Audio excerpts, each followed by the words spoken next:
What? We drove all the way from Hartford because we'd heard that this shop had such good customer service.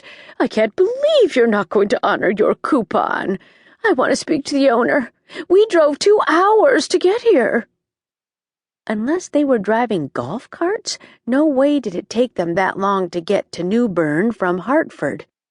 Maybe they came by broomstick? I was tempted to ask, but instead I just said, "I'm sorry, but Evelyn's not here right now."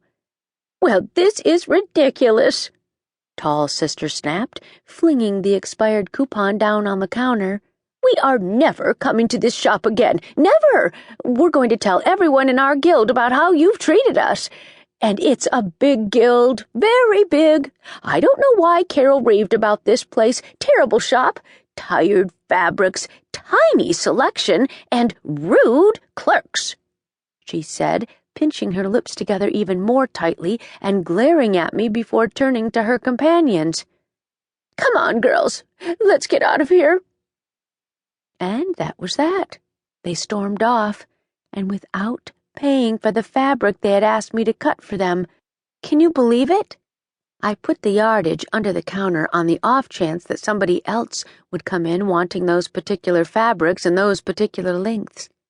More than likely, I'll end up having to put them on the remnant table, marked with a 25% discount.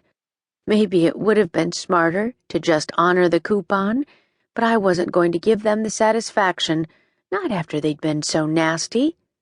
When Virginia, Evelyn's mother, who was well into her 80s but still as sharp as a tack and continues to teach quilting and work in the shop several afternoons a week, arrived to take over for me at around 11, I told her what had happened.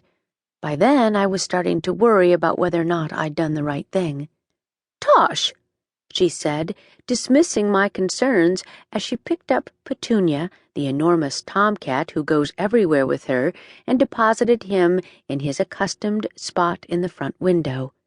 "I bet they don't even belong to a guild, and if they do, I bet everyone in the guild has their number.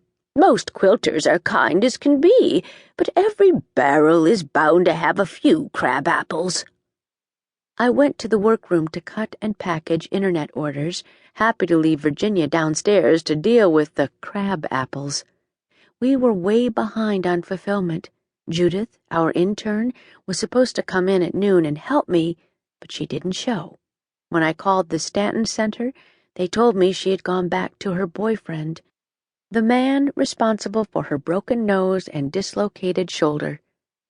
I called the elementary school and asked them to let Bethany know that I wouldn't be able to make it to the spelling bee.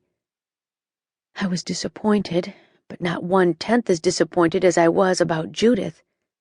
I really thought she was going to make it. Being financially independent and having job skills makes it a lot easier for victims of domestic violence to escape that cycle.